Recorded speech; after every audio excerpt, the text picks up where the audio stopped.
bugun obzorimizda mana showroomimizdan turibmiz. Mana shu ATF 601 Plus o'sha korobka avtomat moylarini almashtiradigan uskunamiz bilan tanishtirib o'tamiz. Ushbu uskunani o'sha moy almashtiradigan shoxobchalarda ishlaydigan akalarimiz juda ham yaxshi biladi. O'zi 501 edi, keyin 601 bo'ldi, endi mana 601 Plus bo'lib kelyapti Smart Safe. O'sha mashhur Launch Smart Safe kompaniyasidan. Xitoyda ishlab chiqarilgan, o'sha garantiyalari bilan, o'sha любой zapchasi bor bu narsalarni. Bizga remontga olib kelsanglar ham, buni agar eskirib qolgan bo'lsa, buni profilaktik qilib, chiroyli qilib, unaqa ko'p pul olmaymiz lekin. Bu ATF almashtiruvchi, o'sha ATF moyni zamena qiluvchi apparatimiz. Tak, 601 Plus'i nima afzalligi bor? Tak, oldingi chiqqan bizda 501lari, 601lari endi avtomatik tarzda bo'lardi. Endi bunga bir ikkita funksiyalari qo'shilgan. Funksiyasi eng zo'r funksiyasi bu yerda moyni isitib turib, o'zi keyin yuboradi korobkaga. Shunaqa funksiyalari ham bor.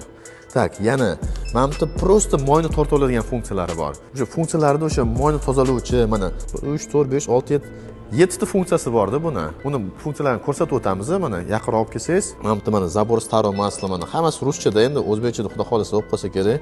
Добавить очиститель, предварительный нагрев нового масла. Mana demak, o'sha qizib turib, issiq holatida yuboradi.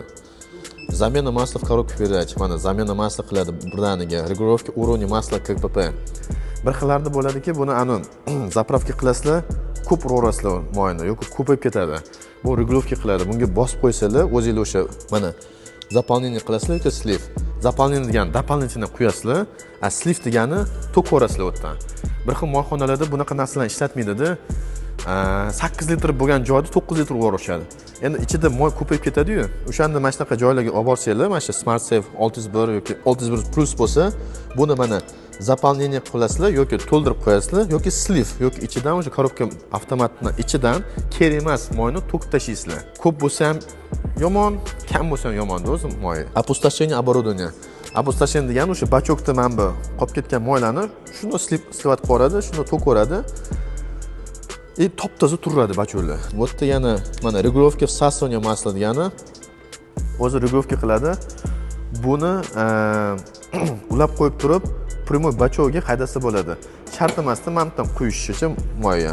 O'sha primoy olib turib, narsani tashab qo'ysa bachokning ichiga o'sha moy bilan. Bu o'zi tortib oladi bachokga, yangi bachokga. Mamda ikkita nimasi bor mana.